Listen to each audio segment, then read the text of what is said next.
And welcome back to The Zone. I'm Brant. I'm Chris. I'm Jay. And this is episode 442 of Zone 4, your favorite Friday night podcast, your favorite podcast in general, I hope. Maybe eventually one day. Fingers crossed. So confident in that pitch. I know, right? Yeah, so confident in that pitch. I joke. I tease. I know you guys love us. I keyed. What? I keyed. We should mention we are proud members of the Comics Podcast Network. You can find us on comicspodcasts.com each and every week. A bunch of other shows. Go check it out. And just to let you guys know, if I look away, I've got a weird camera setup this time, and like my computer screen is here, so I need to look at the chat, and I need to look at Jay and Chris, and so it's just weird. Whatever. And then dead silence because it wasn't funny, and I don't know what we're talking about. I'm enjoying watching you just string yourself out. I know, I'm just fun. I'm not going to respond to you. I'm just watching you just go. Yeah. See how they do me on this show. This is the treatment your venerable host gets on this show. I now understand why Gordon and Ron and John just let you talk, because it's like any minute now somebody's going to save me. I know, it's the silence. The silence gets to me. It's like deafening. The silence is deafening, and I have to fill it with something, and then I just keep burying the hole deeper and deeper, just digging away. Thanks, guys. I appreciate it. Love you guys. No, no, we love you. We understand. It's just the way he's set up, and he's feeling conscious about it, which I understand it, because I was telling him mine's a little skewed, so I get the same thing. I look here at the screen instead of up here at the camera, so I get the same thing, but not as much of a turn as Brant is.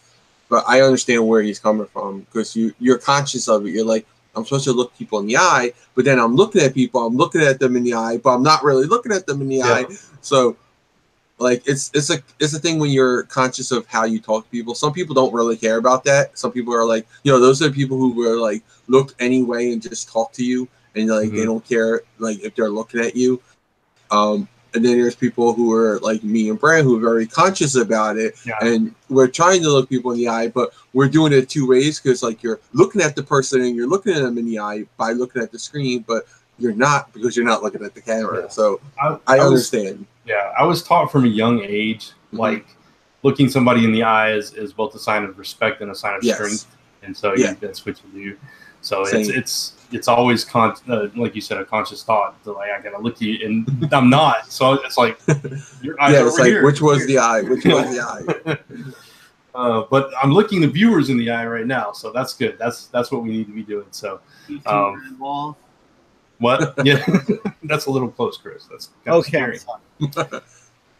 Scared me quite a bit. Anyway, Alan said we are so going to be a Monday musing. That is absolutely correct, sir. Fodder for my show. Fodder. That's the only reason why he does this, so he can have Monday musings. Exactly. That's the reason why he talks to Chris. That's the whole purpose of my friendship for Chris. Just that. Yeah. Welcome. Fodder for my show. I want royalties the second Monday music starts hitting the dollar bills. Yeah. Well, once I get over 15 views an episode, we'll talk.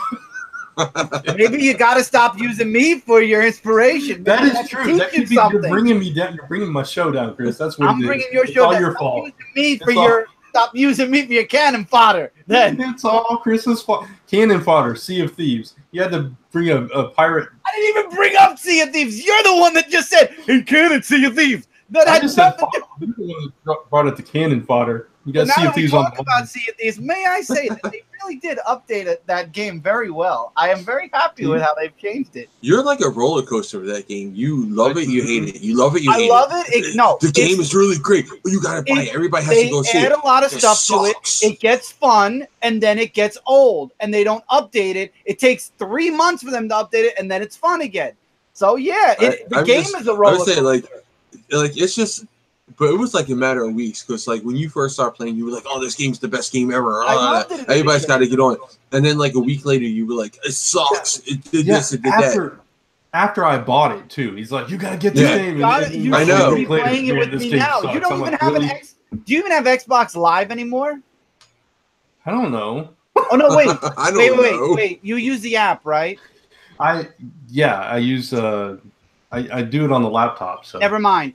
The laptop, you don't need Xbox Live anymore. Right. You can run it without Xbox Live. I don't have an Xbox, so I have to do it through the laptop. No. But Xbox Live is for parties, but you don't need it because the app, for some reason, you don't need. I don't know how it works, but the computer, you don't need Live in order to play the games for some reason. Maybe it's because it's Windows 10. Maybe it's, I don't know why, but you don't need Live. Maybe it's only for the console that you're using the internet, because I guess computers have internet.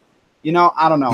Are you paying no, for computers don't have internet. Yes, they do. You have to pay for the internet for your computer. I'm guessing that's part of the internet. I don't know. I don't know how they do it.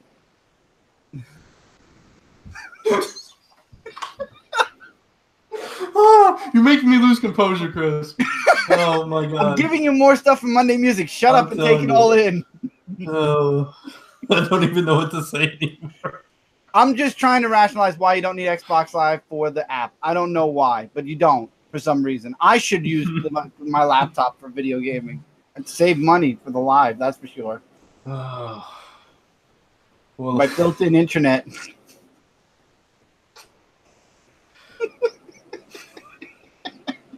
So he's been telling me Fortnite's great again too, Jay. So they changed the entire map. To me, it's all green. That's Jay. Yeah, Jay. It's all they green. were like, Jay's just like, because I'm like, I don't know video games. To me, it's all Greek. I mean, I don't know Greek either. I know Greek mythology. I don't know the language Greek language. But yeah, I actually have a Hebrew-Greek concordance, but that's beside the point. Anyway, don't turn this into Mamma Mia, Jay. Okay. Mamma Mia. Oh, funny story about Mamma Mia. My mother went to see it with a group of ladies. Here I go again. Huh? No, it's like, here I go again. She literally, like, they all literally stood up in the theater and danced and sang along with the song. That's my mother. I done that with Grease. Did you really? I have never done that in the theater. The only thing I've ever. Go ahead, Grease. Jay. No, I'm done Grease. Like, that's a movie that I cannot watch and not sing along to. I know every word to every, like, not just the songs. Like, I know every word to that movie. I can say the lines to that movie as it's going along with them and not miss a beat. I don't think I've ever watched that movie all the way through, even once. How are we friends? I just lost respect for you. I'm only joking. No, that's an awesome movie. I love that movie. We watched this so many times, my brother and me. We wore out. This is when you had VHS. We wore out about 6 video cassettes of it, like 6 copies of that movie. We wore out. We just watched it over and over as kids. You have to understand, I didn't appreciate musicals until I was much older. I hated musicals. I don't like musicals either, but I do like certain ones. Like, there's certain ones I like, and then there's ones, most of them I don't like, but like Grease, I just love. If the Sound of Music comes on the TV, I will walk out of the room. I hate that movie. I've only seen Sound of Music once. And it was with a girl who loved it, and I watched it with her, and it was torture. And I had to watch it in school. I had to watch it in school. Oh, no, we never watched it in school, thank God. And I did watch the live version of it because, again, a different girl. That's right, Alan. I was too busy watching G.I. Joe. That's correct. Hey, I watched G.I. Joe too. That was my thing. I did repairs on G.I. Joes in my neighborhood. I would repair the broken rubber band legs. Yeah. The joints, I would repair them. I would change the parts around. I'd take them apart and make new figures. I've seen High School Musical. I saw all 3 of them. I saw 1.5 of them. I saw all 3 High School Musicals. I will say I will really never watch High School Musical. I had a coworker that continually talked about that movie. It's not that bad. Honestly, it's not that bad. It's not, but man, Vanessa Hudgens has come a long way from that. Yeah. I'll just say that. They all have, honestly. I do like the John Travolta, Michelle Pfeiffer version of Hairspray. I do like that one. Hairspray, I've only seen the one with Ricky Lake. I thought it was a pretty good one. The one that John Travolta was in. He played her mom. Yeah, I forget who. Firestein played him before. Harvey Firestein, I think it was. I think that's his name. Played her before. I said him. Her before. Played the mother before. But yeah, I think I've only seen the Ricky Lake one, and that was a long time ago. Again, another girl. All right. So we should get into some comic-related stuff.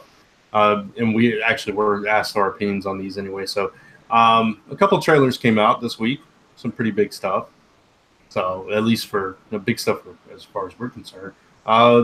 Let's talk Captain Marvel first. This was the second trailer for that. I thought it was pretty awesome. I thought it gave us a little bit more and a much bigger look at the Skrulls, which I really loved. And it's just got me thinking, like, oh man, they got to do Secret Invasion. They have to.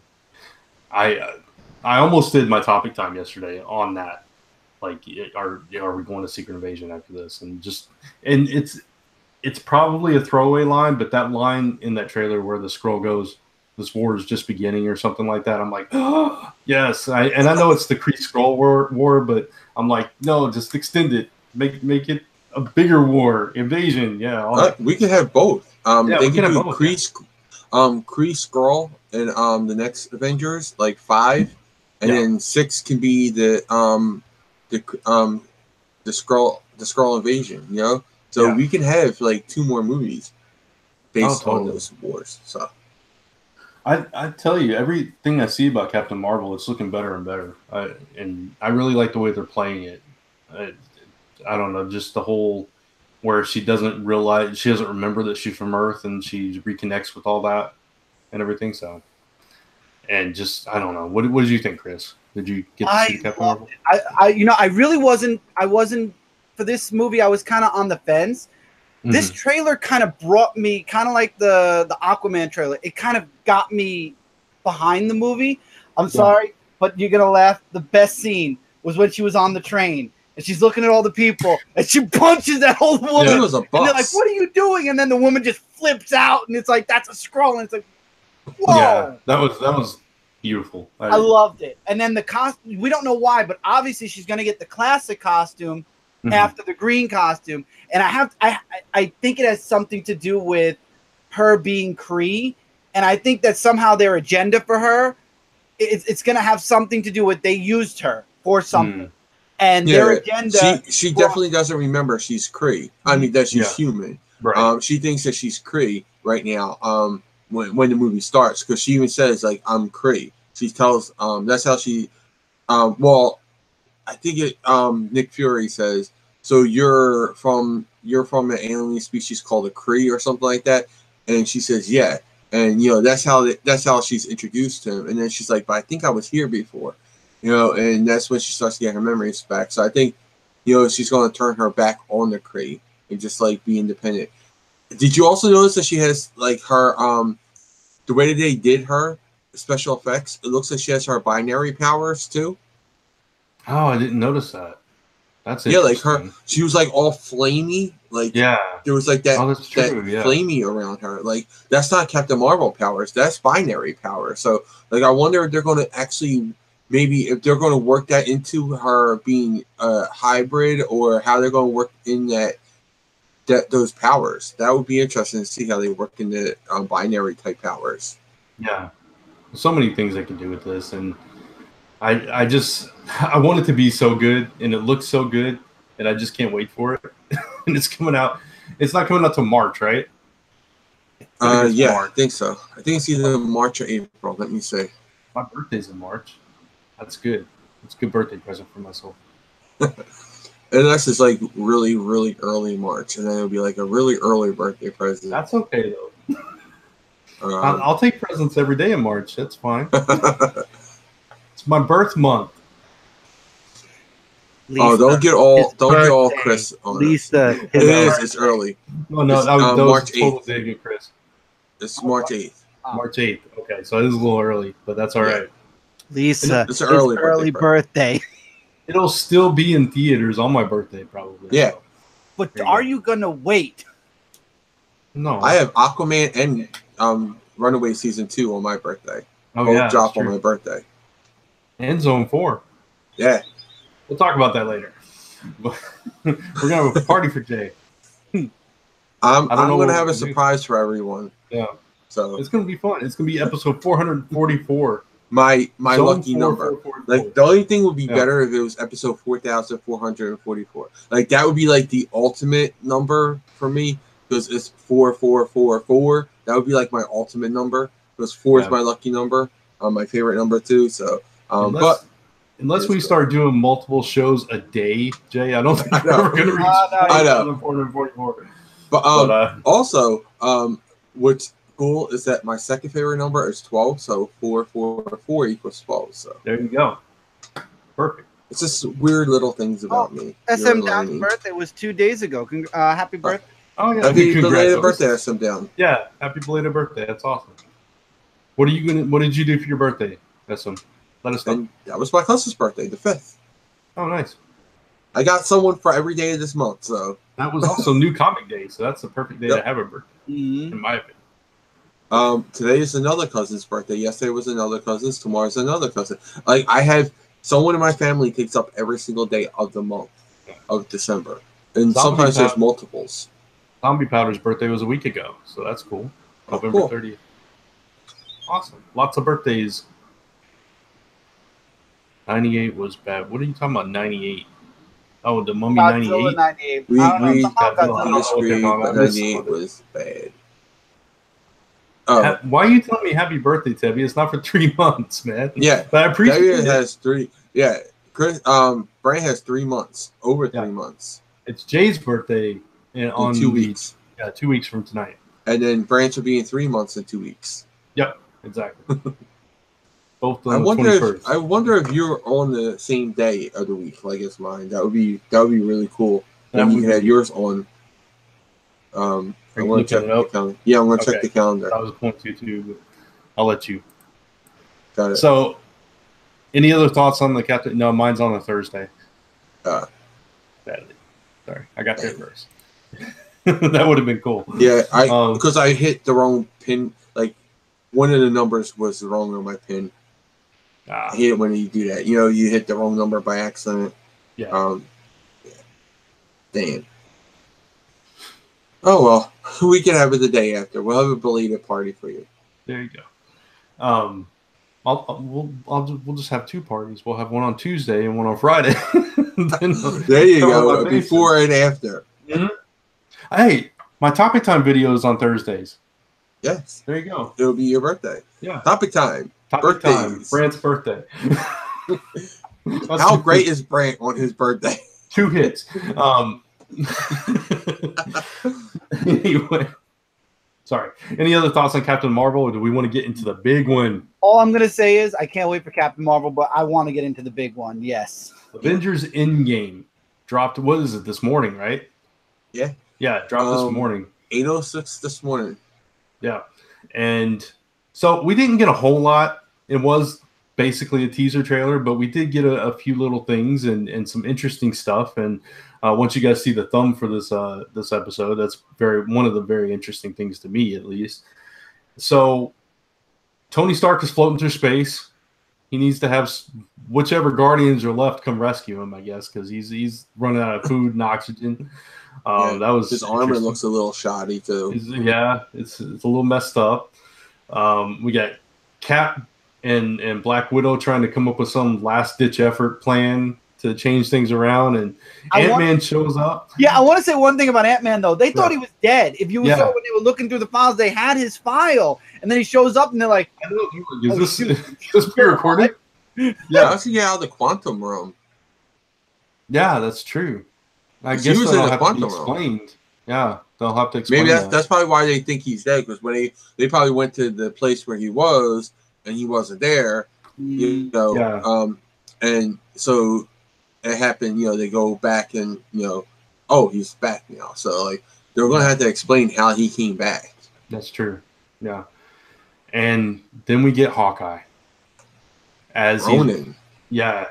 As Ronin. We only see him from behind, but you get the impression that maybe his family has disappeared. Yeah, they were part of the half of the population, I think, that left. And which I'm fine with. Okay, no, go ahead. That's all I was gonna. I'm fine with that because I hated that part. I was gonna say, do you think that they would keep that family like gone? Like, I hope so. Honestly, like, would they be like the permanent casualties? Like Hawkeye has the permanent loss of his family. I think that's a better story. It gives him more of a story because that when they gave him a family, it just for me and it made it weird. It made it weird because that's totally not Hawkeye for one, and Old Man Hawkeye maybe a little bit. Even that didn't work out for him. But it doesn't fit his character for me, and it made him more bland in a weird way. Which I hate to say that, given the guy a family, made him kind of boring, but it in his case it did. Just because I think it's because it came out of nowhere.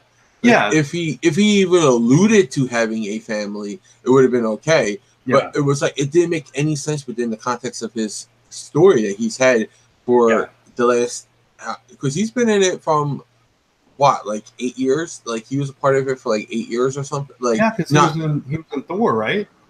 Yeah, he more than 8 years. I meant like 18 years because the Marvel Cinematic Universe is what, 20 years old now, or 10, right? 10 with Iron Man. So Iron Man so he's been in for like 8 years. So he's been in there for a while. He should have had some acknowledge, like, especially like with the whole Black Widow flirting thing. Like that's very weird, and it just makes everything awkward. It's like that thing where you're like, okay, I don't want to talk about this, but it's saying it right there in front of me.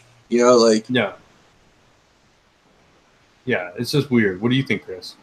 You're quiet. I don't know. I don't know. I'm trying to understand where they're going with the movie. I mean, where is the resolve going to be, honestly? Well, we know what Thanos is. I mean, we know where he is. I mean, that's kind of like the book, though, where he had his clothes on the stake, right? That was in Infinity. Yeah, it was. When Infinity War ended, like Doctor Strange, he was seeing all these different outcomes, right? Right. And he said, okay, and he was like, basically, I'm sorry, this was the only way. And I think there's a contingency plan that he saw the one way that you could bring it back.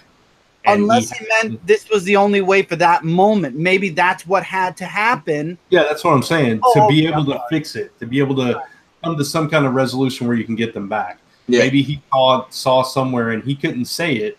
Obviously, how are you going to explain all that in that short amount of time? Because right.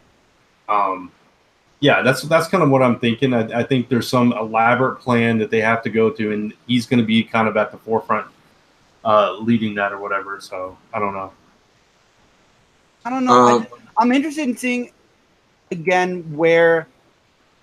I love how Cap also was like, if we don't fix this, I don't know what I'm going to do from here. That kind of that line was interesting. Let's see. SM Down. I disagree with Brent and Jay. Him having a family didn't make him bland. It more interesting. Came out of nowhere, and he did nothing with it. Jesse says it gives him more motivation. Tevye disagrees with us as well. Are we talking about Ronin? We're talking about Ronin, Hawkeye, right? Yeah. Like now, it does give him motivation. Right. I agree with that. Like now, he has something to fight for. But it came out of nowhere. That family. They never did anything with it except for like, here's my family. Like, in the context. Yeah, go ahead, Jay. I'm sorry. No, I'm saying if they actually did a movie with him and we got to explore that life, but within the confines of this universe that we have and this established continuity that we have with them, it does not do any justice for him because he never acknowledged them. It makes him worse because it makes him look like a deadbeat dad that he's doing all this stuff and he's never even mentioned his family. Yeah, within the context of just that movie, the Civil War movie, excuse me, it felt weird to me, and that it just felt out of place. Like you're saying, it came out of nowhere, and there was very little explanation to it, and it was just like, okay, Hawkeye, this dude that's supposed to be kind of cool and bantery, and just comes up, yeah, I'm a family man. This is my family. I'm taking care of them.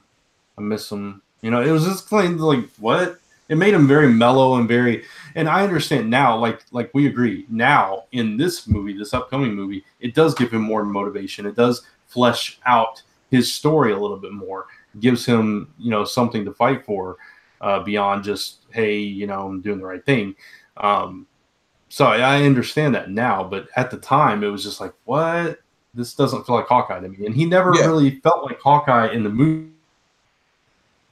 Hawkeye fan. I like Hawkeye. I like Clint Barton. I think he's a really cool character, and I don't think they did enough with him. So hopefully they'll turn that around going forward.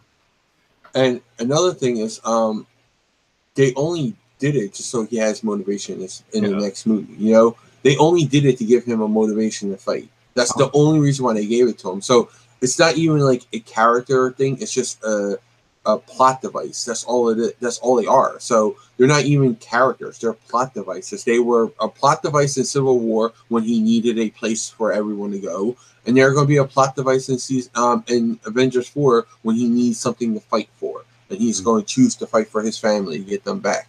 Zombie Powder thinks that they should stay dead, and everybody who was dusted. Dude, I hate to say it, but Wanda and Vision are both getting their own TV series, so they're coming back. They're going to be alive. Black Panther, the most successful movie that Marvel had last year, so yeah, he's coming back for a second movie. Spider-Man already shooting his second movie, so you know he's coming back to life. I mean, like, there are people. Guardians of the Galaxy, there's a volume 3 coming out, so they're coming back to life. So we know, like, these people are coming back. We already know that. Like, that's a given. And they're not going to, they're not going to dust these people. Like Falcon, I doubt that they're going to keep him going. Like, I think whoever is going to truly die is somebody who's already still alive. Maybe, or it could be somebody that they just don't bring back. I think there'll be at least one. Right, that too. They might not bring somebody back, or maybe somebody will choose not to come back for. I think everybody's going to come back, and then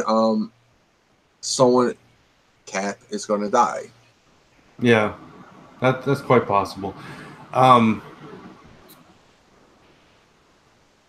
that's going to set up.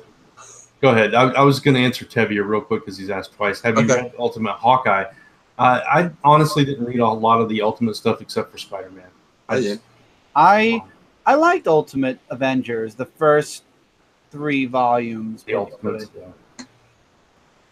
And me and Brian have actually, I'm going to save that. I'm going to save that. Actually, I just remembered something. I liked Ultimate Avengers. There you go. Save that.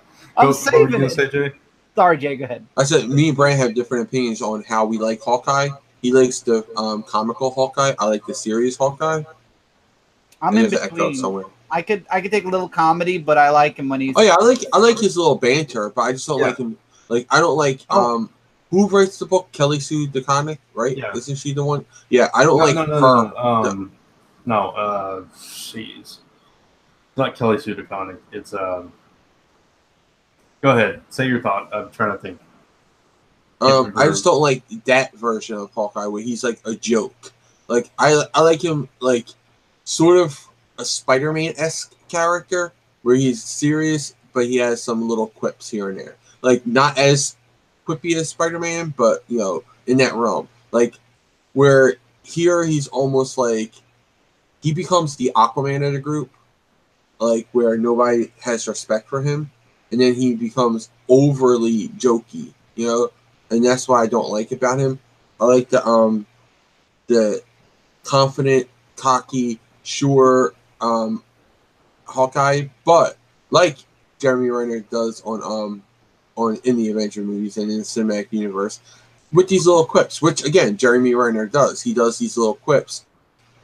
I don't like Jeremy Renner that much. Yeah. See, that's my. He seems thing. a little cocky. He seems like a little arrogant to me. Like whenever I see him in like interviews and stuff, he seems arrogant. So that comes off like as it. So I don't like that part. I liked him in Tag. I thought he was pretty cool in Tag, but I was never sold on him as Hawkeye. I'm getting a little bit of an echo, by the way. To me? Say something again? Something. Yeah, shoot. Yeah, it's you, Chris. Okay, 1 sec. I'll reload. Okay.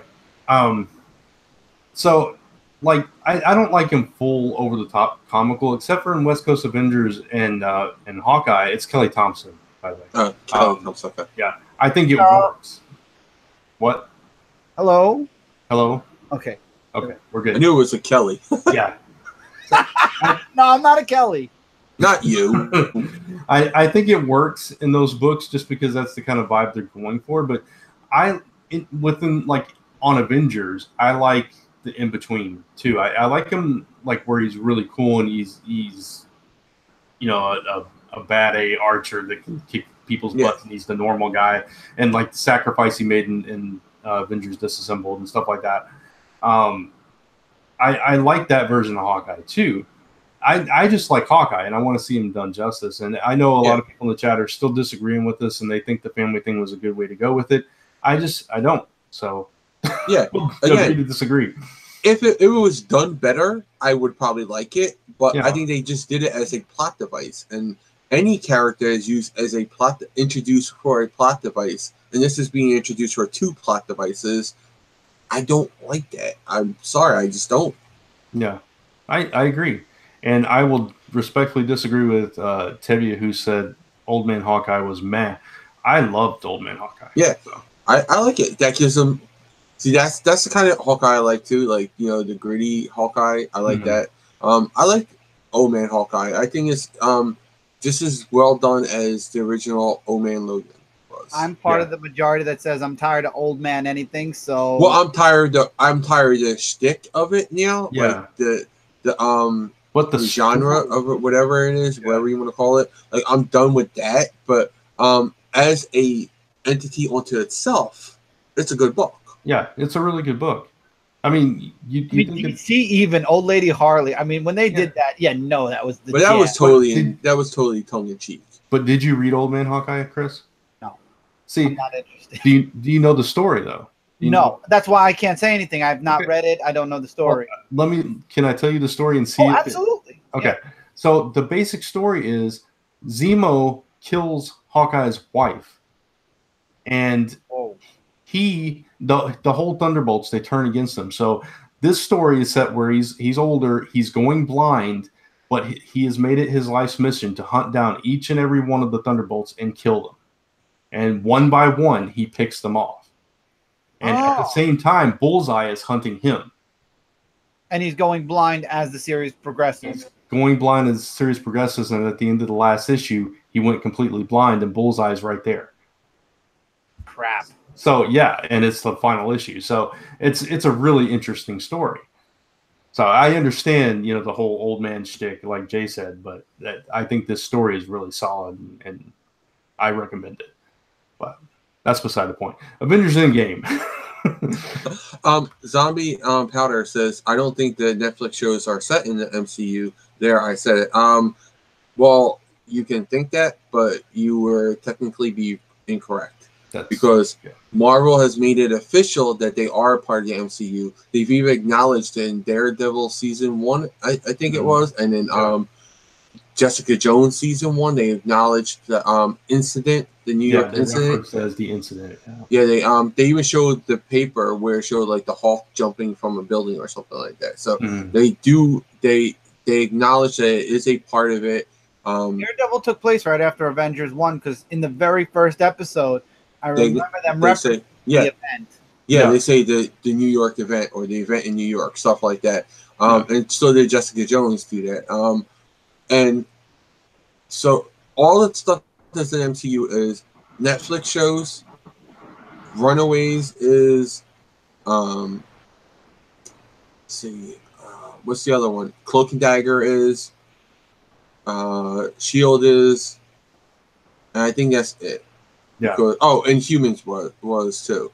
That's a part of it. So those are all part of the same universe. The only things that aren't are the ones that are owned by Fox right now. Gifted and Legion. Yeah, those ones are not. But everything else that they're doing live action is all connected in one universe. Yeah. And that was said by Marvel Studios, and it was said by Jeff Loeb, head of the Marvel Television. So, SM Down asked Jesse and me, is Old Man Hawkeye better than Old Man Logan? I'll agree with Jesse. Old Man Logan's definitely better. I mean, it's the original too. But Old Man Hawkeye is very good. So. And they take place before the Snap zombie powder. That's why this Snap has to happen in Netflix shows. Yeah. But this trailer, I really liked that. I thought it gave us a lot of little things like to pick at. It's like one of those things that I like, because when you rewatch it, you can pick out these little things, like Hawkeye being Ronin, and which led you to the I know it led me, and I think it led Brant too, and probably Chris, to the conclusion that his kids and his wife must be part of the 50% that died. Right. Or at least just his kids, because I think if his wife was, he probably wouldn't be as motivated. But with his kids, I think that's where they're going to go for the heart, Mm-hmm. So it's either going to be the whole family or it's just going to be the kids. Right. Also, you have a couple other things like Ant-Man. How did he get out of the quantum realm? Right. There's also the question, why did Black Widow decide to dye her hair blonde? Yeah. I mean, just the little things like that. But no, seriously though, how do we get Tony back? Yeah. Yeah, how do you get Tony back? Like, what's been going on with Tony that like he's in that hard shit? Like, what has he been through? You have a whole bunch of things to say, and the way that the tagline for the show is like, every story has an end or something like that. Like, that's the tagline for their movie. So I'm looking forward to seeing it, and it does get me excited for it. And I love that they dropped the title in this, because a lot of people did not think that they were going to drop the title in here. So I'm glad that they did drop the title. Endgame. That was dropped today, or was that dropped yesterday? That was all dropped today. Today, okay. It's just funny because yesterday was a Game Award, and they dropped several explosive game-related trailers yesterday. So between yesterday and today, a lot of big stuff has been dropped. Yeah. Holiday season. I love it. I love it. When big stuff is dropped, especially when it comes to games and movies like this, it's worth it. It's worth drop it hard. Yeah. So cool movies to look forward to next year. And we'll have more trailers to talk about next week. 3, no. Captain Marvel. 3. 4. Captain Marvel, Shazam, Aquaman, Avengers. Okay. You said 2 movies to look forward to. Well, because we were talking about those 2 trailers in particular. Okay. I thought we were just talking about just those movies. I'm like, don't you dare leave out my Shazam. There are a ton of movies to look forward to. I'm just the 2 we talked about was those 2, so that's why I said it. Okay, now I understand what you mean. Yes. Okay. And next, I would say this Hawkeye movie, 2020. Just about that real fast, because Chris mentioned it, Shazam. If you've read this week's comic, it kind of ties into that trailer too. Like, it makes you feel like you're watching the trailer when you read the comic book. Yeah, it does. It was a fun book. Yeah, it was. So I think they're going to really play up on that. Yeah. Did you read it, Chris? Not yet. I have it. I have not gone through it fully yet. Like it. I know there's a secondary story. I did see the secondary story. I love the artwork in it because I heard there was a secondary story, so I was curious. Yeah. I like they went an anime-esque style with the art. I will say that. The secondary story is really good too. It's about Mary. I know that because it's the title, but it's kind of like her origin story, kind of how she came to get with the other kids. My only concern is that, and I got to the middle of the book where they show all of the Shazam family. Was that always? Because I always remembered Freddie, Mary, and it's old school. It was the Captain Marvel family. Okay, so there was a family at one time. Yeah, there was 2 lieutenants. They even threw in Hoppy in this, the rabbit. Okay, All because I they knew did it have was him. 3. I didn't know that there was 5. I didn't know that. I didn't either, honestly, because I Yeah. didn't read it, the old stuff. I knew about Freddie and Mary. Right. I didn't know about the Yeah. rest of them. Nor when they went to DC, DC really only kept the 2. It was Captain Marvel, Mary Marvel, and Captain Marvel Jr. Right. But it was the whole family. It was the family. Uncle, I forget his name right now, but he was a member of it. Yeah, I'm surprised the The uncle, hillbilly one. the foster parents weren't, but maybe the uncle will come later. But the foster parents have no clue. Yeah. No, and they shouldn't, because No, they honestly, should. they The shouldn't uncle even have should, that. and he should. I'm still not a fan of Billy being the punk kid. Like, he's still a little punkish. Like, I'm still not a fan of that. I like that Billy never let life get him down, even though he had this horrible life. I always liked that about him, because I thought that was like, it's not realistic, but who cares? It's a freaking comic book where a 10-year-old kid turns into the freaking superhero. What's about reality in that? Like, you can say that's acceptable to think about reality, but you can't say that a kid who's had a hard life can just be positive. I like that he was always positive about stuff. This one, he's a little got edge to it, but I think that's just the times we're living in, where everybody has to have an edge, and that's that we could do a whole show on that. Oh, totally, yeah.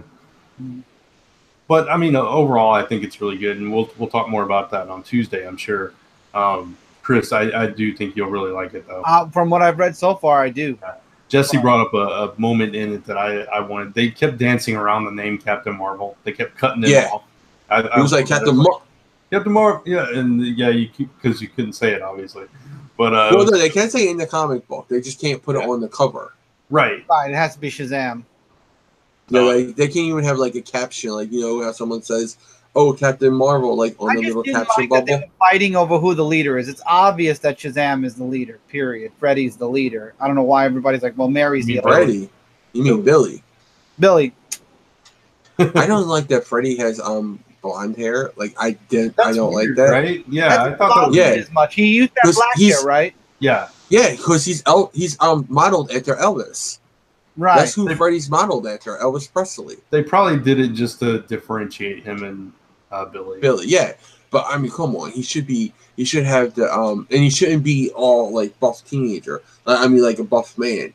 He was always just like, his thing was, because Billy became Captain Marvel because he his dream wish was to be an adult, so he doesn't have to be a child anymore. And he doesn't have to be without family. So that was his thing. Mary Marvel wanted to be a teenager, because she was younger. And then Freddy just wanted to be able to walk again. So his powers just like healed him and made him a little bit buffer, but he was still a teenager. Freddy, that's why he was so called Captain Marvel Jr., because he looked like a kid, he looked like a teenager.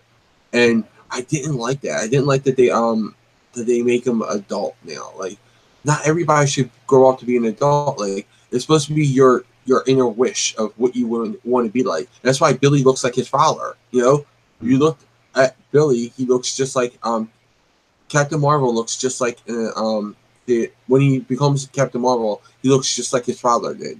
So that's the whole point of him looking like that, because he looks like his father. Mm-hmm. And then Mary was just a little bit older as a teenager. Freddy just healed himself, so that was the difference between how their powers work. It was always about your wish fulfillment of what you want to be like, and they lost that in this.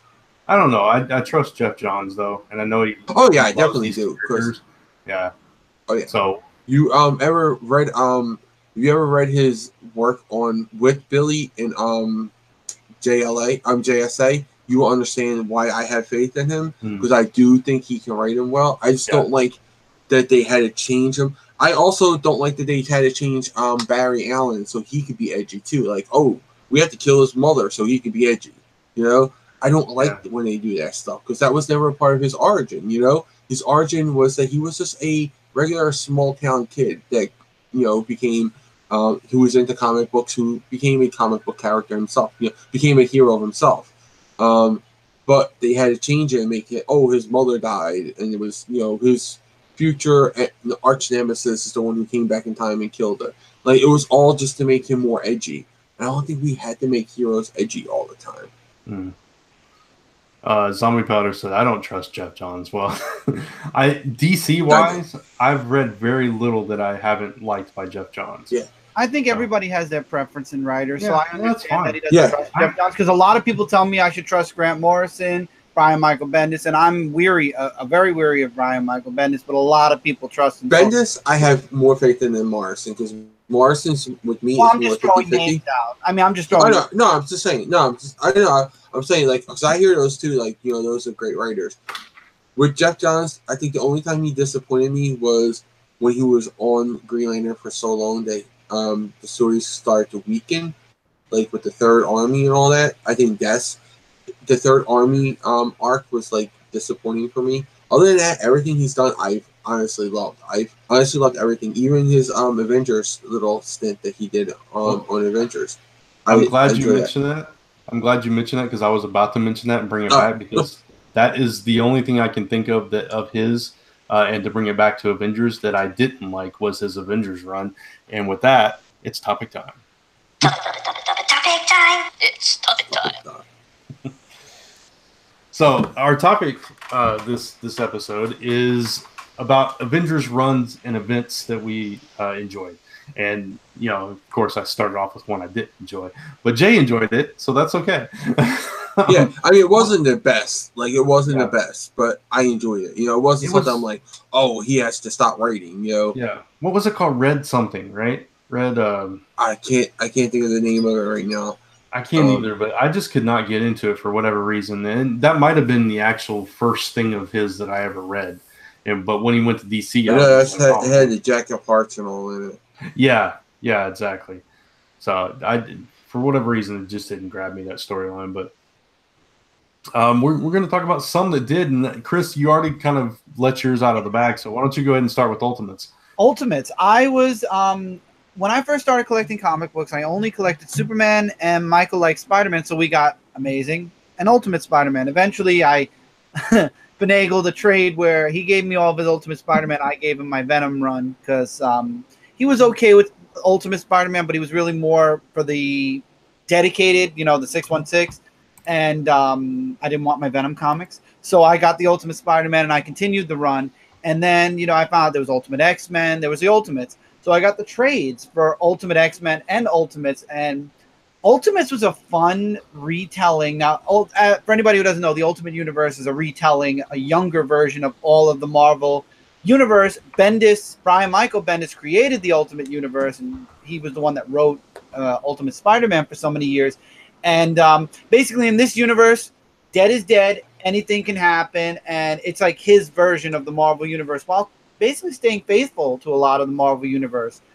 But the Avengers, I loved how the whole point of them, I'm trying to remember how they came together for, I forget who was invading at the time, but Hulk, for example, was a scientist for S.H.I.E.L.D., and they were keeping him under wraps, you know, to make sure he didn't Hulk out, and then he hulks out at the end, and he becomes like the problem towards the end of the movie. And then the second one, I forget who the bad guy was for the second one as well, but that brought in Black Panther, that brought in other heroes who joined the Avengers, and again Hulk, and Hulk ends up leaving at the end of that one, which was really cool. I just really enjoyed the younger version. I enjoyed the retelling of it. I thought it was nice, especially for new readers such as myself to Marvel at the time. It was a really awesome jumping in point. And also, they didn't write for a series. They wrote a volume, and that was the arc. It was a part one of whatever arc was done. It was Ultimates 2, Ultimates 3. I think they went to 4, and that was it.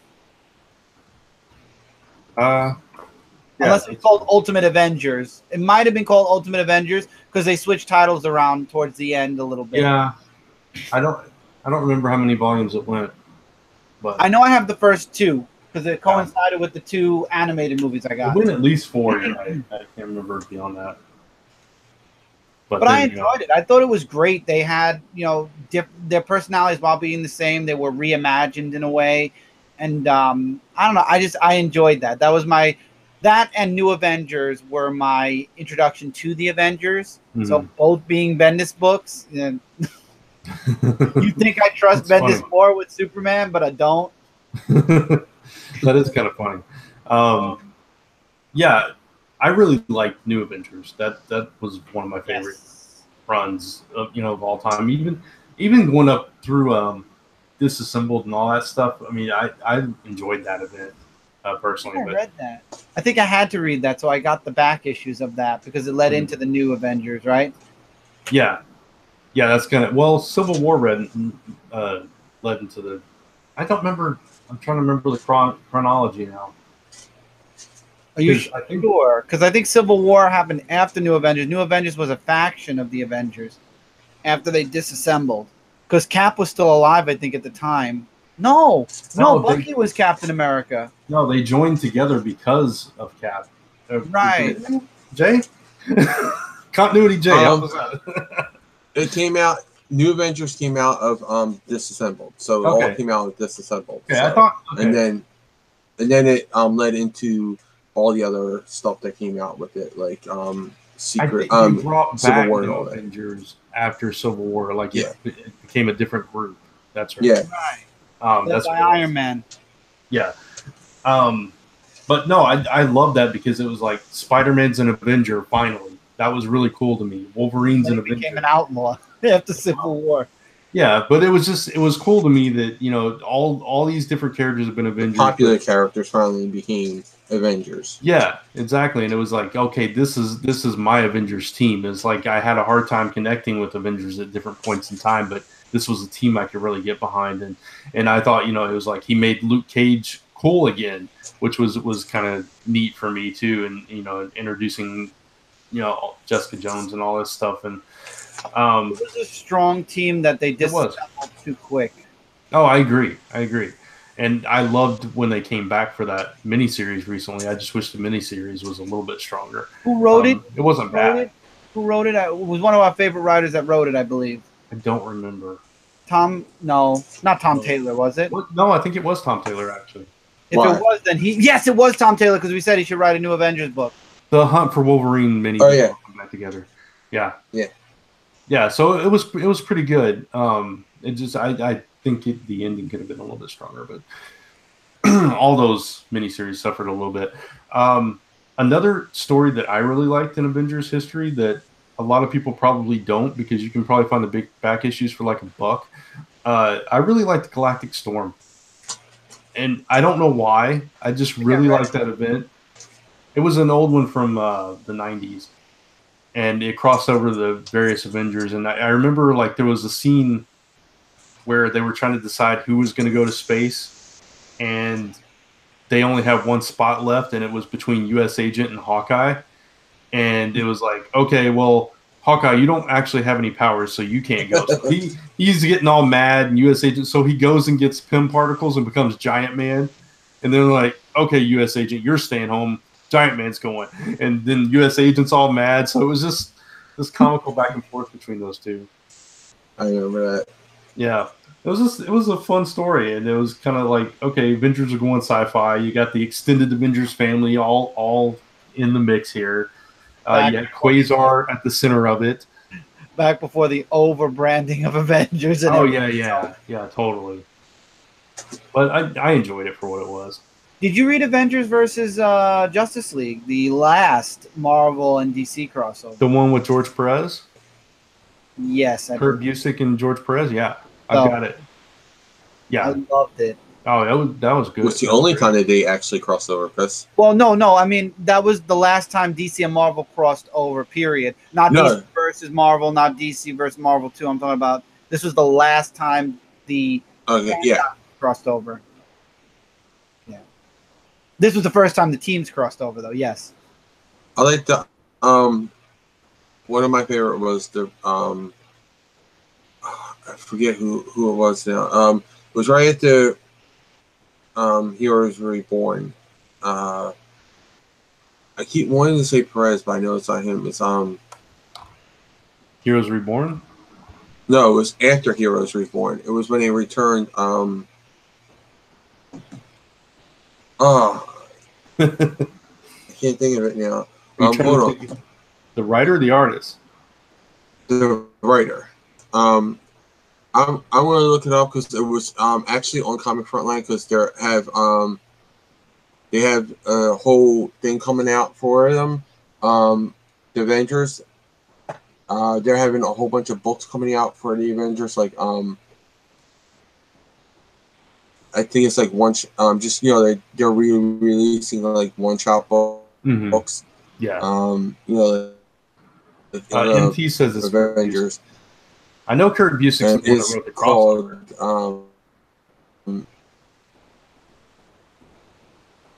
Called, Kurt Busiek. That's it. Okay. It's yeah, Busiek. He's also the one that wrote the JLA Avengers. Yeah. Yeah. So, which, yeah, he's also the guy that writes Astro City, right? Yeah, I believe so. Yeah. Yeah, he's I love that crossover between them though. What was one of your favorite Avengers runs or events, Jay? That's what you were talking about. Okay. Yeah, Busiek's run. Okay. Because I don't know, I just like that it went back to the classic Avengers. Like I felt Avengery with it. Like it didn't feel like it was because that was right after again Heroes Reborn, which shook things up. Which I liked Heroes Reborn as a whole. Even Rob Liefeld's stuff, I liked it. No feet and all. But I liked it that run because it was something different. Like what they were doing with it was different and weird. I like that. But then I liked when they returned everything to classic. It was Avengers. Like it felt like an old comic book. Like even though it was in the 90s, it still felt like older. Mm-hmm. I really liked that. It was very classic. I'm not a fan of the disassembled, post-disassembled era. I'm not. I'm like the minority there. Like I know everybody's like, "Oh, it was the best thing that ever happened in comic books." I'm like, "Yeah, it was the worst thing." I think in retrospect, it was a very bad thing. But at the time, I still think it was really solid. See, at the time, I was like, "No." I thought it was like a bold move. It was like, okay, this has never been done before for the Avengers quite like this. So I thought it was a bold move and something interesting, something that made you take note because at that time it was like the Avengers were like, I don't know, C-list at the time. It was like nobody cared about the Avengers books. You know what I mean? Oh yeah.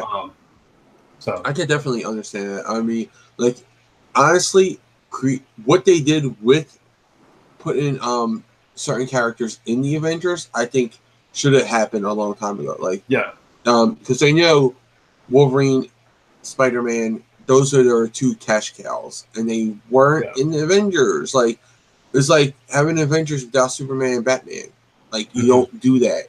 I mean, like Justice League without Superman and Batman. Like, you don't do that. You put your two big characters in your big premier team. I think the Avengers always. Like Marvel's whole thing was always, these are our big people. I don't care what the numbers say. These are our big people. These are the people we're going to sell. These are the people we're selling books with. These are our main characters. This is our Trinity, but they don't sell anything. It's like Cap, Iron Man, and Thor. They're the Trinity, but they don't really sell that much. Like back in the day. Of course, after the movies, they all sell better now. But like Wolverine and Spider-Man always sold solid. Like Wolverine, you could put him in anything and it would sell. Spider-Man, put him in anything, it would sell. So those two always should have been in the Avengers, I think, because they are, they're the people in the comics that everybody wants to go see.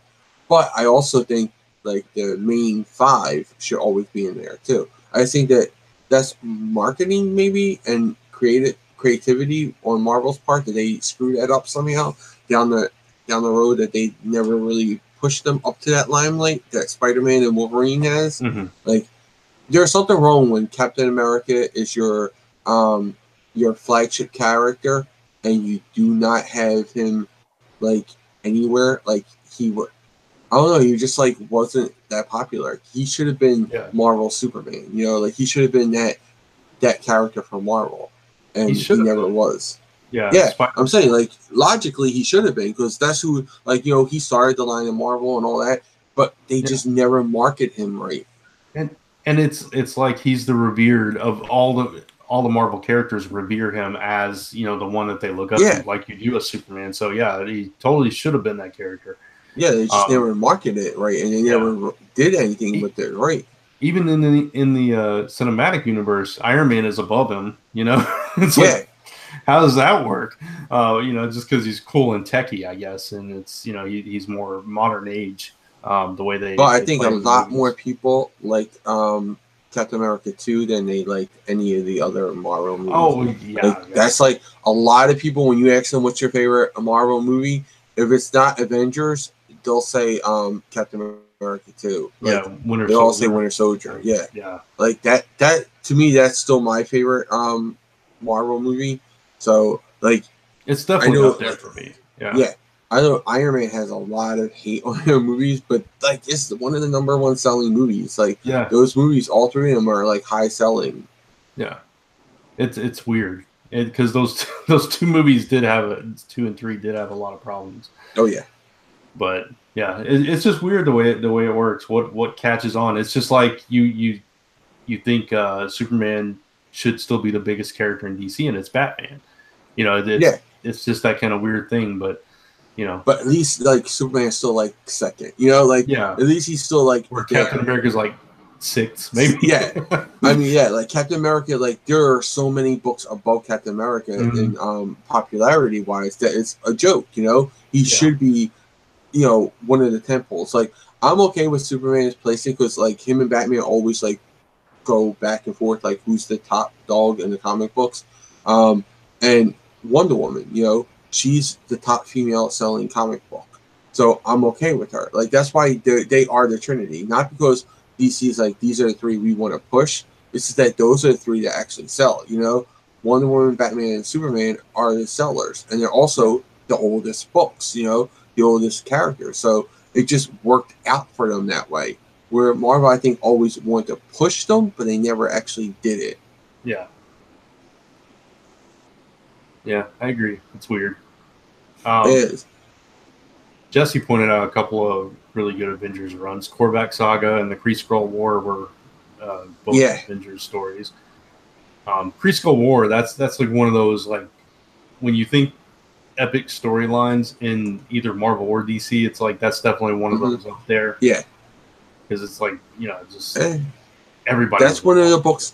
Both of those books, the Korvac story and that, are going to be available for that Marvel, that Avengers thing. I'm going to go get that list because they have some good stuff in there.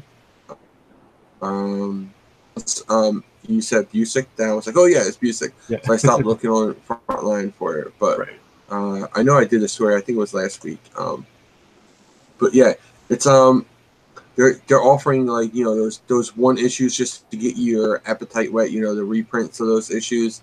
Zombie Powder says, I don't have a Captain America shield, sadly. Chris does. Chris loves it. There it is, right there. Dan has to. Chris, one, I have Captain and I have Iron Man. Is yours the big metal one, or is it the I have both. I have the huge metal one, and I have the plastic one is the one that I'm hanging here because the huge metal one's up in his attic. Yep. Okay. I didn't know if he had that one too. I thought he did, but I wasn't sure. Yeah. But I know Dan had the big metal one. Because I saw his unboxing. Movie, yeah. He got the one in the movie. Yeah. I don't have any props like that yet. I also have Iron Man's, what do you call it? I have his heart. I would like to have Thor's hammer. That's the one I want. Which one would you like? Thor's hammer. Oh, I love Thor's hammer. The only problem is when you say Thor and you're trying to get it to work, it doesn't work half the time. I mean, it could even be just like a statue of it. I just love the imagery of that, the hammer itself. Here. Go ahead. Go ahead. No, go ahead. All right, these are the ones that they're having out. These are trades, by the way. So you have Avengers by Lee and Kirby, which collects Avengers from 1963, number 1 through 16. You have Avengers Skrull War, which is Avengers 1963, 89 to 97. Avengers Defenders War collecting Avengers 1963 number 115 to 118, and Defenders 1972 series number 8 through 11. Avengers Celestial Madonna, which collects Avengers number 129 to 135, and Giant Size Avengers number 2 to 4. Avengers the Korvac Saga, 167, 168, and 170 to 177, and Thor Annual number 6. Avengers Under Siege, which is 270 to 277.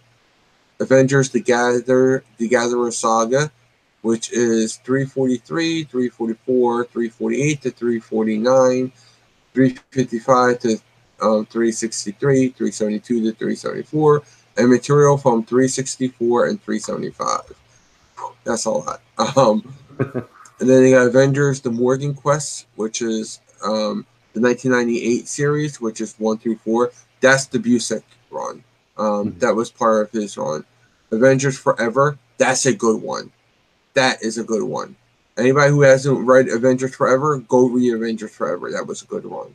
It was a 12-issue miniseries, a maxi series, and that collects the whole thing. So anybody who wants to get this, go pick it up. Avengers Disassembled, the 1998 series, number 500 to 503, and Avengers Finale, and Avengers The Final Host, which is the new one from 2018, 1 to 6. So and these come out on 4/13/19. So they come out in April. So go check them out. Cool. Awesome. Tevye asked us about No Surrender. The weekly or bi-weekly series. That's Yeah, no, it's weekly. No, never mind. It's a weekly series coming out soon. Well, It's not No Surrender. It's No Surrender was the original one. The sequel is like What's the asking about the weekly series that came out this year? No Road Home or something like that. Yeah, No Surrender. No Surrender is the new is the original one. That was good, but they changed gears of what they want to do with Avengers post No Surrender, and that made the No Surrender event weak. Right. I agree. Yeah, it was like they had this big idea that was going to come out of it, and then it was like, no, we're going to go a different way.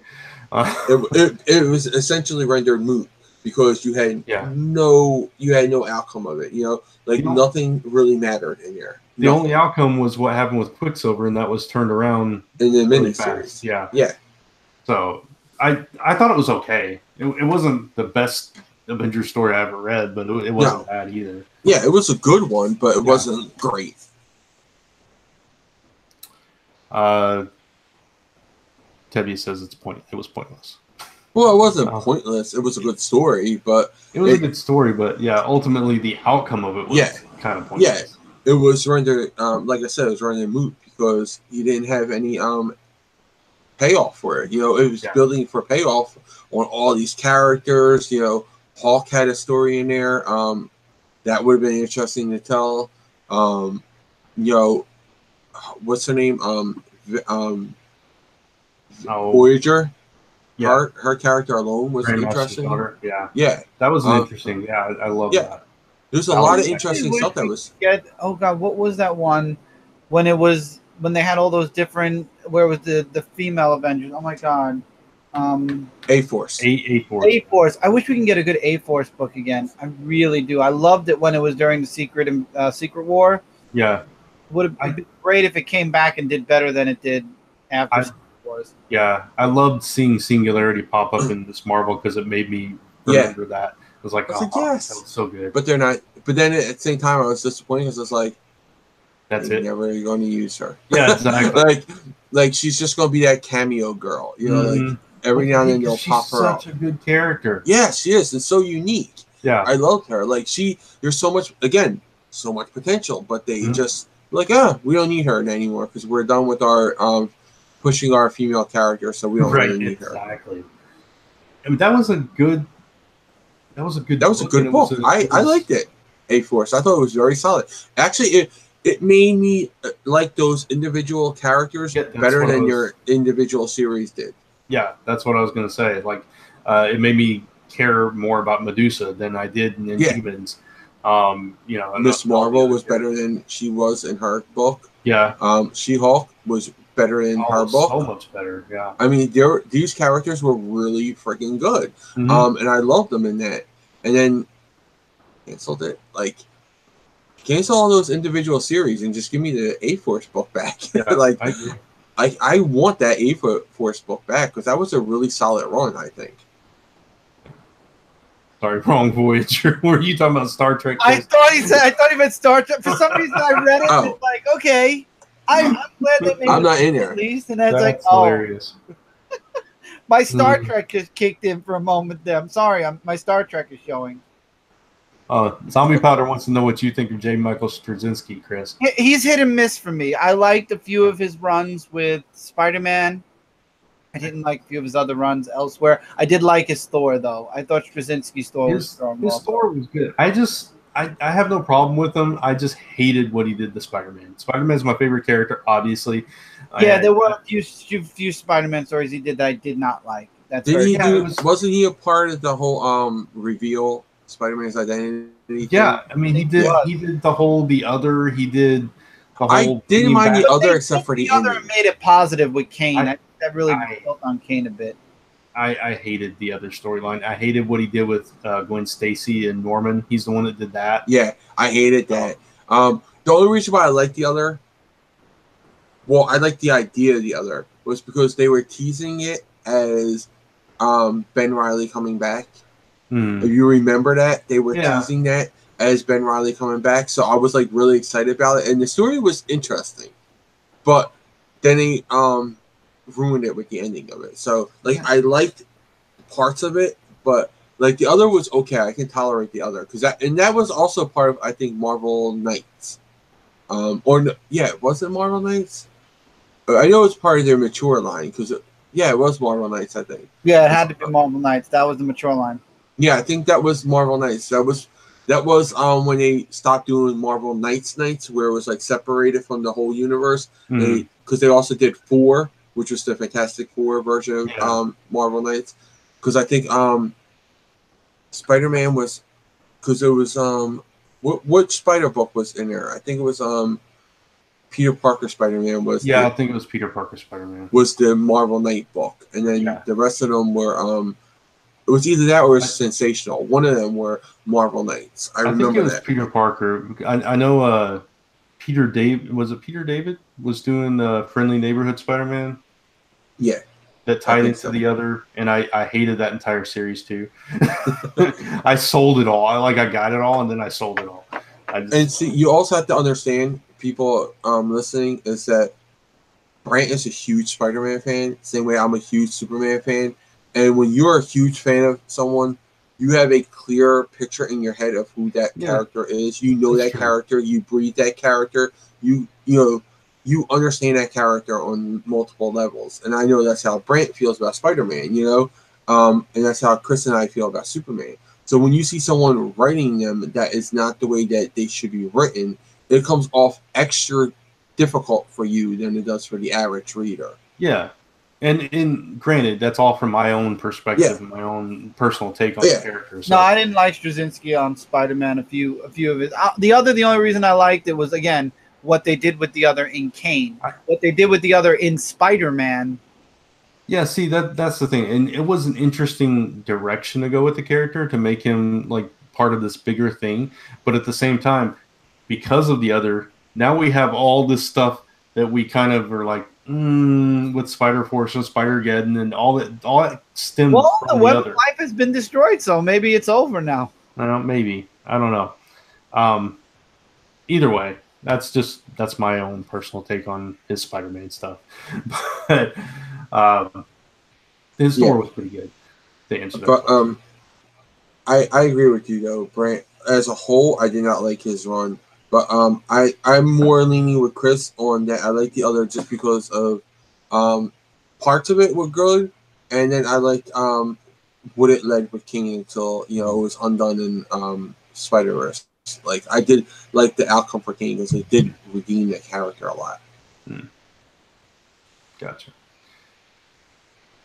So, Chris, any other Avengers runs you can think of that you were a big fan of? No, I mean I like Civil War, which was good, and during the Dark Reign is when I got introduced. So the Dark Avengers, obviously, I read into that, and the New Avengers, and then the outcome at the end of Siege, where the original Avengers came back and Norman Osborn got what for. That was good. I enjoyed because Bendis kind of put Spider-Man kind of within the Avengers in a way, like Norman Osborn, Spider-Man, and I guess that's why I enjoyed Avengers a little bit more because I was familiar with Spider-Man. But that's the only other run that really sticks out to me was during the Dark Reign time because that was again another series that brought me into the 616 Avengers. Yeah. No, I totally get that. Chris, I would totally say read Avengers Forever. You would like that. So when it comes out in April, get the book. Oh, wait. Wasn't there another Avenger Forever book or something along that title line? Avengers Forever came out years ago. And then it came out before Disassembled. And then it was done by Kara Busiek. It was 12-issue run, but the trade is coming back out. So that's why I said it. Oh, okay. The trade's coming back out. I might grab it. They're re-releasing it. I only read Infinity War or Infinity Gauntlet. When was it? About maybe 8 years ago. 8 or 9 years ago. I think they re-released it then. No, actually, a friend of mine lent me. He sent it to me, mailed it to me, so I could read it because I hadn't read it. He mailed me a bunch of different big runs.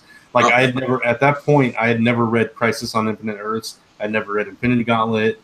There was a few others. There was about 5 different trades he sent me, so I could kind of catch up on that kind of stuff. Because I jumped in the '90s, and even though I read some back issue stuff, I hadn't read some of those bigger stories. So when I read that, though, for the first time, it's like I said, 9 years ago. So we're in the, already well into the 2000s, and it's a very visually dated book. But I read that thing, and I was like, man, this is such a good story, and it's no wonder they make that into a movie, of course, because that was a really solid story that just it was unlike anything else because the power that the Infinity Gauntlet gave Thanos to mess with reality and all that stuff. So I thought that was a really powerful story as well. I agree. I think that was a really good one. I think a lot of the old stuff for Avengers for me, anything pre-Disassembled for me, honestly, is what I liked. I liked a lot of the pre-Disassembled. I like a lot of Avengers after Disassembled. The titles work towards the next event. Civil War, Dark Reign. Yeah, it was all a branding thing. It was all across the titles. I liked all those events. And we've talked about this many times on Frontline Live and Zone 4, how Marvel has this tendency to start off with a great concept and do an event right at the beginning and then kind of fizzle out. And with all those, like Civil War, Secret Invasion, Dark Reign, all that stuff, I enjoyed conceptually, and I enjoyed the first parts of them all. And it was like, this is really cool. And then for some reason, every single one of them would kind of let me down when it came to the end of it. So it's like, I don't know if I can qualify those as ones that I really like. I know you really like Dark Reign, Chris. I mean, obviously you call yourself Dark Avenger. I called myself that before I knew the Dark Avenger. And there's a mixture of Batman and Captain America. Yeah, I know. I'm just teasing. So tried to be equal to both. Yeah, Marvel and DC, and then Marvel. Then they came up with Dark Avengers, and it's like, oh no, now I sound like Marvel. That has always been my issue from that moment on. It's like everybody's gonna think I'm Marvel centric. When it couldn't be more opposite. More opposite. Yeah, it's funny. They were asking us about a few runs. 1602 stuff. That was who wrote that? Who wrote the 1602 stuff, Jay? Marvel. I'm trying to remember it. It wasn't Gaiman, was it? I'm not. No, I don't think so. Somebody tell us. I know I read it. Yeah, I read it too. It was okay. It was. Did you ever read it, Chris, or do you know what it is? Yeah, it is by Gaiman. It is. Okay, I thought it was gaming. What did you say, Chris? 1602 we're talking about? I wanted to read it. 1602, yeah. It was basically it was all these Marvel characters, but if they existed in the year 1602. So they were that was like, I don't know, it was like Peter Parker was like a swashbuckler and things like that, it was pirate that's ships why I wanted to read it. I like that. Yeah. It was interesting. It was pretty interesting. Talk about that those type of books. Older books, I would say. This is the 25th anniversary of Marvel. Yeah, the Marvel that series is gonna come out. That's coming out. That's being re-released. I love that book. That was like one of my favorite Marvel books. It does have something to do with Avengers because they are in it. But like the whole Marvel universe is. Yeah. But I just wanted to say it because when I thought about 1602, I was like other alternate universes and all that. Mm-hmm. I was like Marvels. That was a really well done book. Yeah. Squadron Supreme, that was the other one that he sent me. Yeah. Oh, cool. I like Squadron Supreme. Again, depends on who does them. But spinning off of your topic, Brent, of favorite Avengers run, who would be your dream Avengers creative team? Like the writer and artist. Like who would be your put all this person's this exclusive or whatever like that. Your ultimate team. You can pick anybody.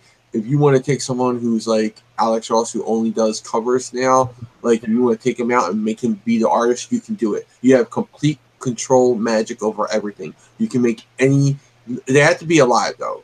Okay, that's the one. That's the one contingency. They would have to be alive. Who would you take? Art wise, Ivan Rice. I love his art. I think he would be fantastic. I loved his Justice League stuff. So I would love to see what he did with the Avengers. Writing, man.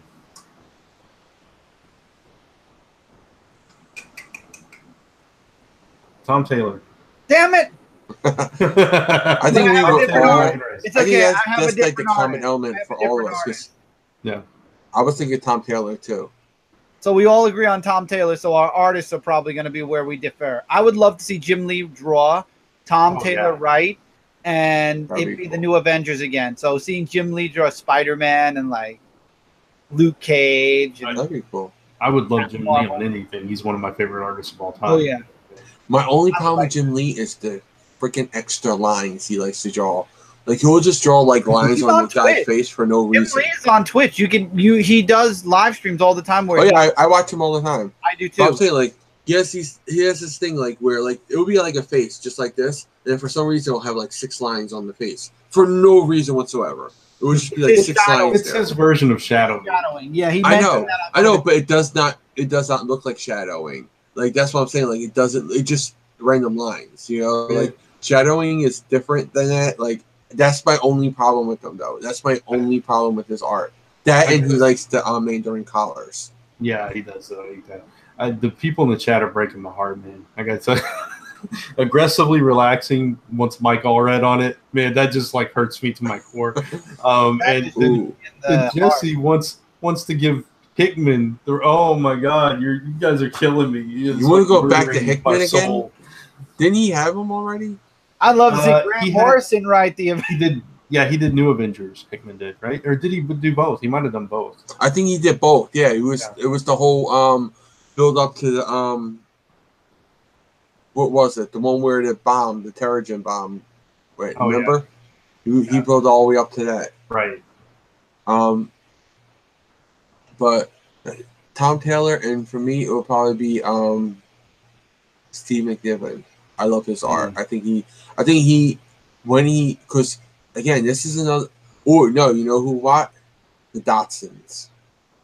Oh yeah, that would be awesome. Beautiful art, those, either Steve McNiven, or have Steve McNiven and the Dotsons trade off and on for arcs Steve. So this way they won't overwork each other. They won't be overworked. Steve McNiven does an arc, then the Dotsons do, because their art is magnificent. I think Tom Taylor though would be the best for Avengers, because we haven't seen him really do like anything like that yet, like a big team book. Yeah, that'd be good. What about you, Chris? What artists? Oh no, I said I would Oh, you want. said Jim Lee. That's right. Sorry. Yeah. They're breaking my heart still, but yeah, I wouldn't want. Sorry, I'm not rant with All Red, but I don't really like All Red's art either. I think it works for like iZombie, but I don't think it works for like main universe stuff. Like I don't think it's the same thing with Jay Lee. You know, like I think his work looks really well on certain things, but I don't want him on Superman or Batman. Yeah, put Jay Lee on Dark Tower, it fits. Put him on Superman, it's weird. Yeah, I agree. That's what me like. All Red, great for iZombie, bad for Avengers. All Red, I try not to talk about anymore because I get people upset. Well, I think we all have preferences for stuff. Well, it's not just that. I really have it's like the kind of problems people have with Liefeld's art.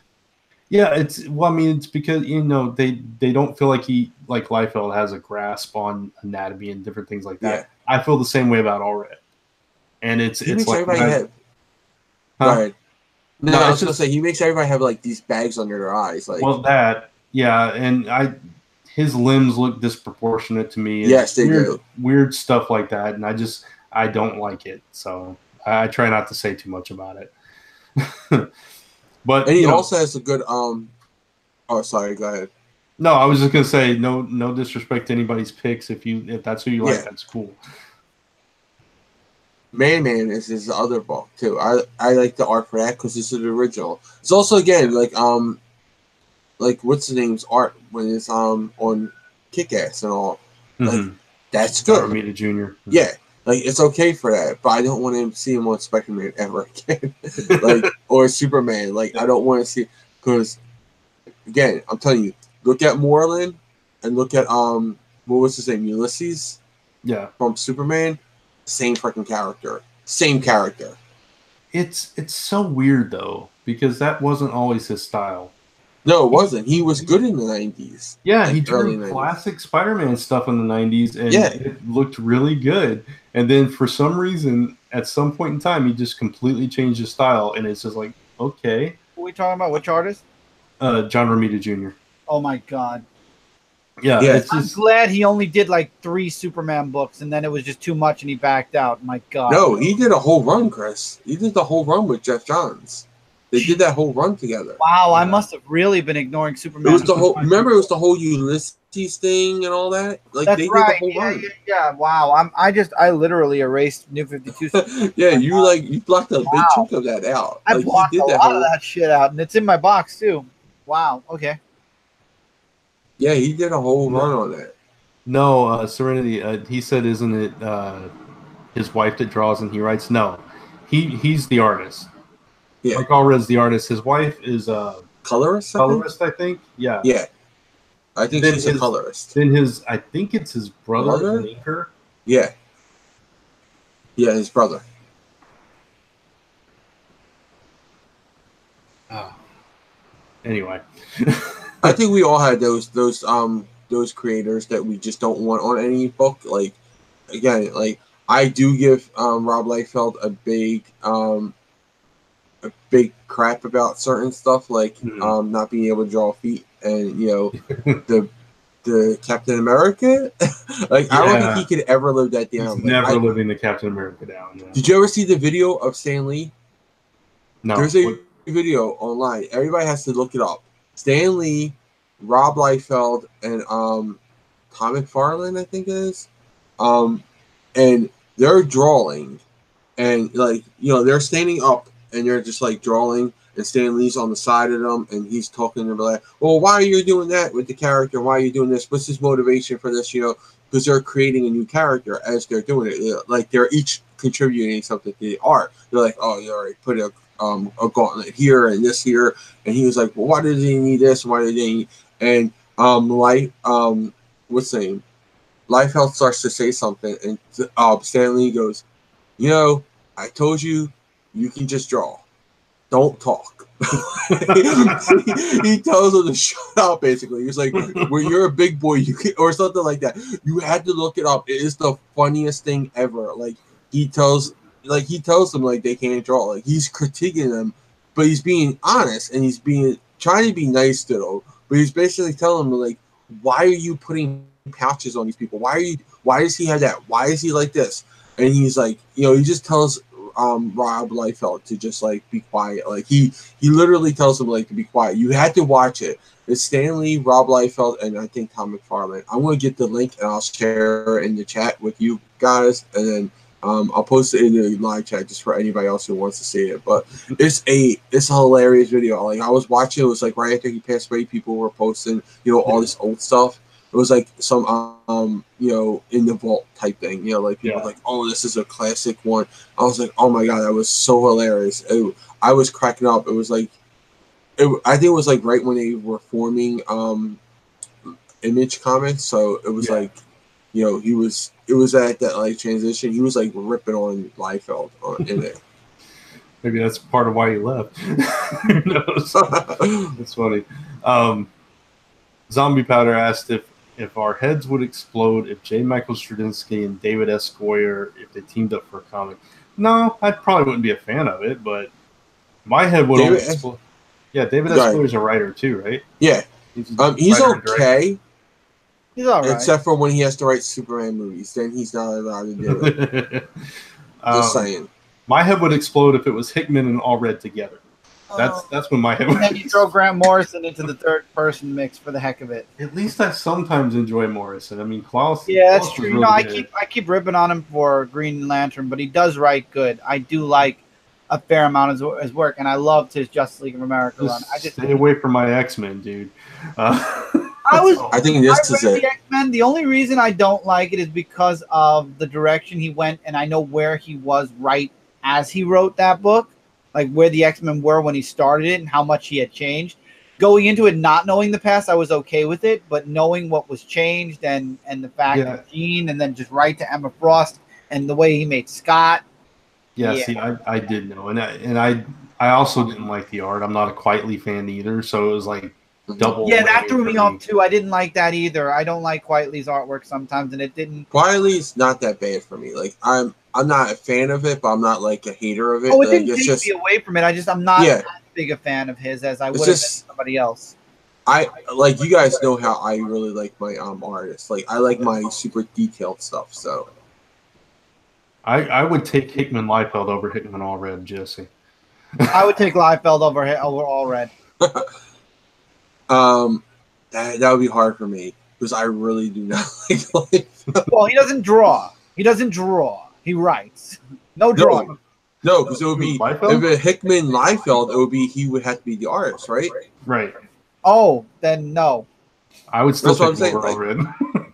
I don't know because they're both bad. I don't know what it would be like picking the worst of the. Yeah, it would, but I. You can't proceed.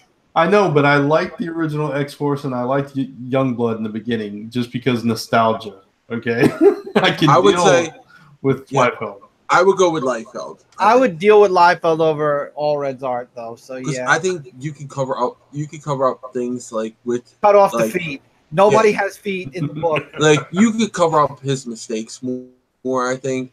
Where Allred, I honestly, the biggest thing I don't like about Allred is everybody looks like they got black eyes or something like that. Like his eyes, like they all look weird. Yeah, I love that. I don't know where that choice came from. To this day, I love that Captain America cover. There's so many memes that came out of that cover. You mean like the little breast here, the big breast here? Yeah. Like that's how it looks. He's like little breast, big breast. Oh no, wait! I'm sorry. It was little breast, big breast. That's how it was. Because this is the one that was sticking out. He was like this, and it's like breast is like all the way up here. Yeah, and then the other one's like here. But like he got his torso was like this wide. Yeah. His head was like this. And what I really hate about it, I have. You know what's funny? I have a lot of my my books here from the event the what's it called? Heroes Reborn, but I don't have my Captain America books here. I have like my Avengers books. I have some Iron Man books here, but I don't have my Captain America books here. I had them on the side because I was just looking at them a couple days ago. But that was probably his worst piece. Like, I don't think he'll ever live that down. I don't think anyone's ever going to be like, this was a good job. I don't think anybody will ever let him forget that he drew that. But like Brand said, he did do some great art, though. You know, like, well, not great. Some acceptable art. Some acceptable art, we'll say. There was something about his story, about how he made it, that kind of inspired me when I was younger, because I wanted to be an artist. And there was an article, I don't remember if it was on Wizard or somewhere else. There was an article about him being discovered when he was like 16 or 18 or something. And which really blows my mind. Yeah, I know. But it was just like this inspiring story. And I was like, okay, that's pretty cool. And, you know. Yeah, it was inspiring because you saw it like that and you were like, I can draw better than that. Maybe. I know anatomy. I can do better than him. Who knows? But look where he is and look where I am as far as art goes. And there you go. And yes, the Down Rock, I know he does have some iconic covers too. He has meme covers. I think a lot of artists have memes and then really iconic covers as well. Mm-hmm. Are we going to discuss Titans or just wait till the season's over? The thing is, I'm way behind. I'm way behind too. I fell behind. I'm the only current one. 3.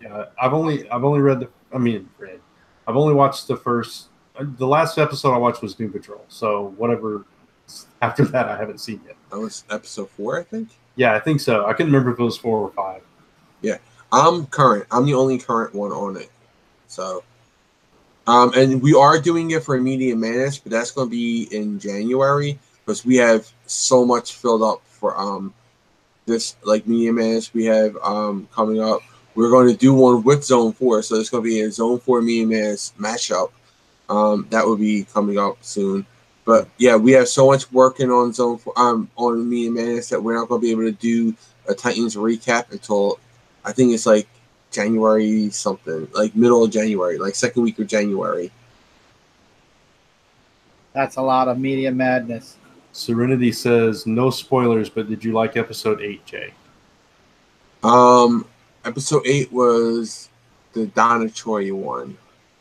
That was good. It was good.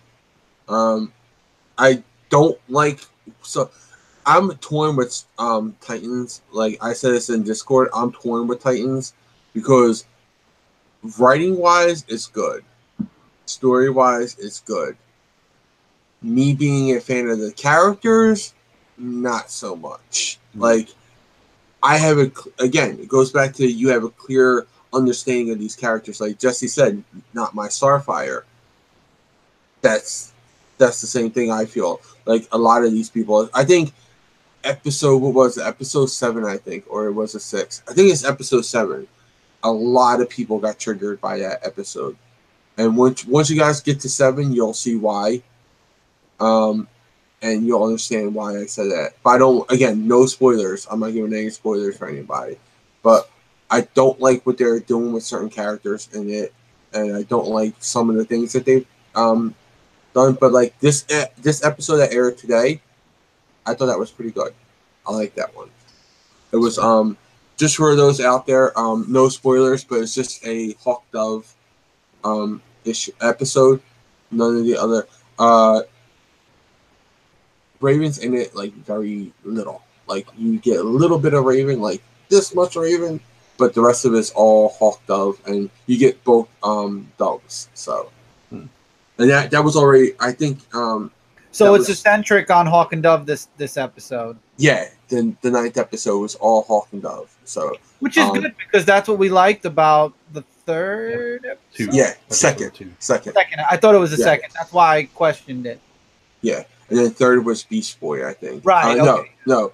3rd was Raven. It was called The Origin. That was the Dick Grayson and all that. That's when you see a little bit of his back story. And then the 4th was Doom Patrol. Doom Patrol. Yeah. But go ahead. Go ahead. No, go ahead. I was just gonna say I'm changing subject, so if you got something else with that, you can go ahead. No, I was just gonna say again, 7, I think is going to be the hardest episode for so far for anybody who is a longtime Titans fan to watch. That's going to be the hardest episode, I think. Okay. If you can get through 7, you'll be okay. Like that makes episode 1 look like episode 2. Oh wow, that's Yeah. something. I was going to say, speaking of Starfire and the Titans and Beast Boy and everything, the other night I was trying to find something to watch, and I found on Hulu the Judas Contract, and I hadn't seen it yet, so I sat down and watched that, and I really liked that. I thought that was a good representation of the Titans. I thought it was weird that they went with Damian instead of Tim. Yeah. But other Or than that, Dick. huh? Or Dick, because they went with the new stuff. Because he was Judas Nightwing. Contract. Yeah. Yeah.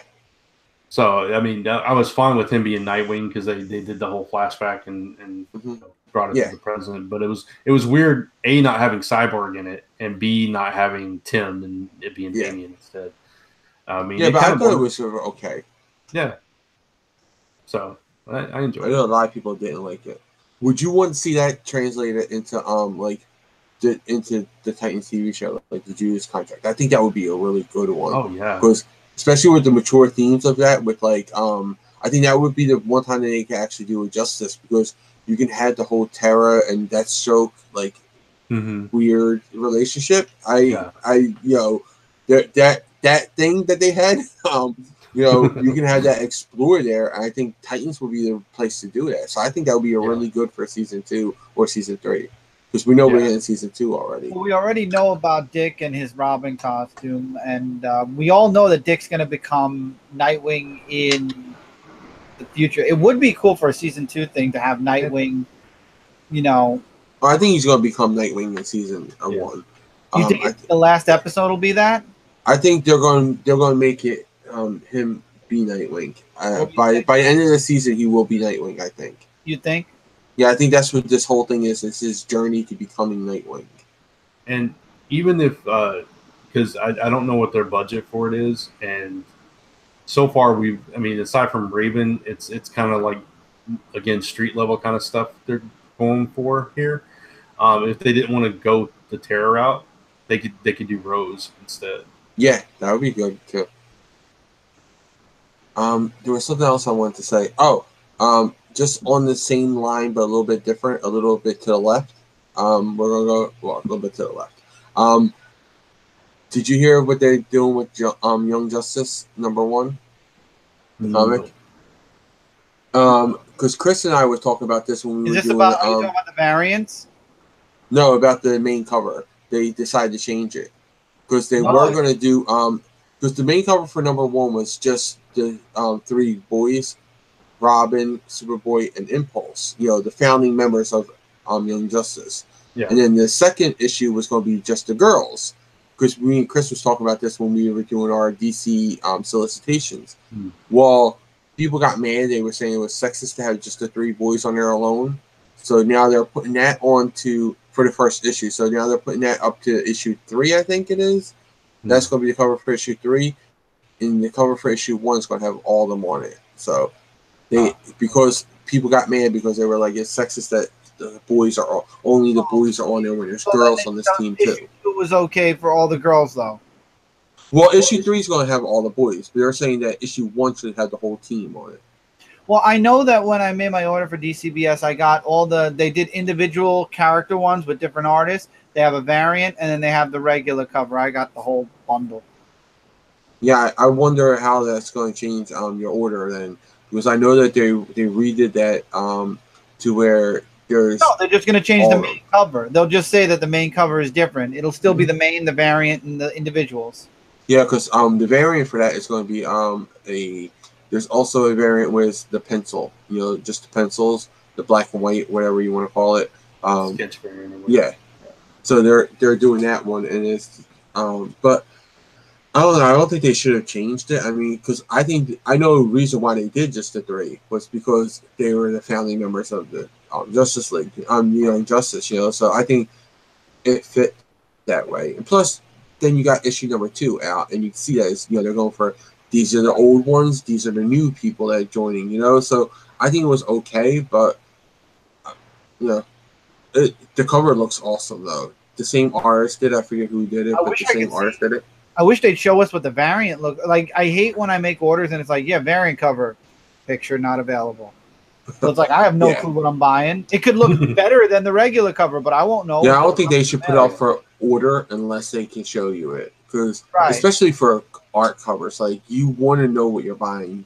Like you don't want an art cover that looks like, you know, I'm sure like Brant wouldn't want an all red cover or a Liefeld cover. Like none of us would want one of those covers, you know. I can't tell you how many times since DC Rebirth I only buy the regular Superman covers because I know what I'm getting. I wish I knew what the variants look like because the variants look better than the regular ones, and I ended up buying two so I can have the variant that I like.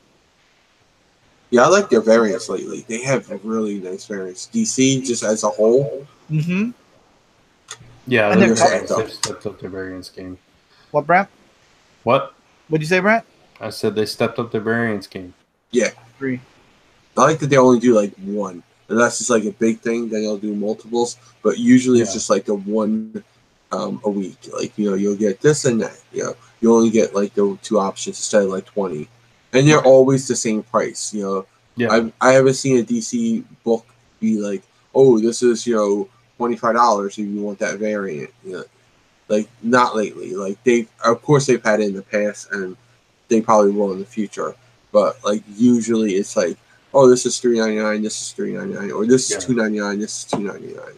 Yeah, those Flash variants are gorgeous. Oh yeah, just Flash. All the what's the name books are gorgeous too. Matina does great ones.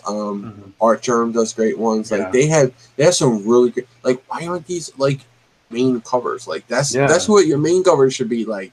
You should have like I guess they're like, okay, people will buy the main cover just to have the main cover, and then they'll buy this because it looks so cool. Yeah, that's probably true. Yeah. All right, so we should probably start wrapping up. Yep. So let's talk about what's coming up, coming out, and going on. Jay, we'll start with you this time.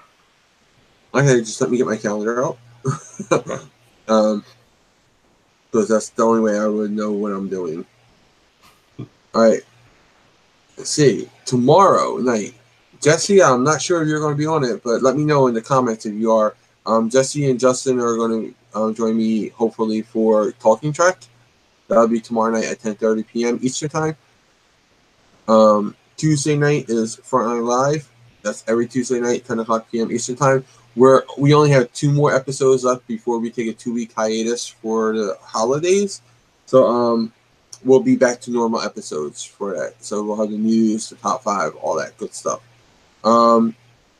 Wednesday will be a Command Center review of Go-Go Power Rangers number 15.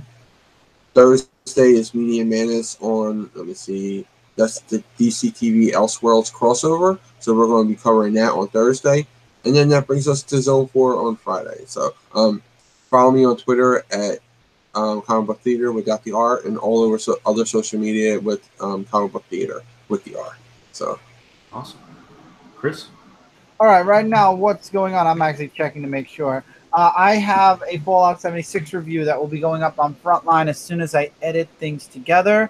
I have 2 videos I'm working on my channel. One that'll probably be up this weekend. The other one will be sometime next weekend.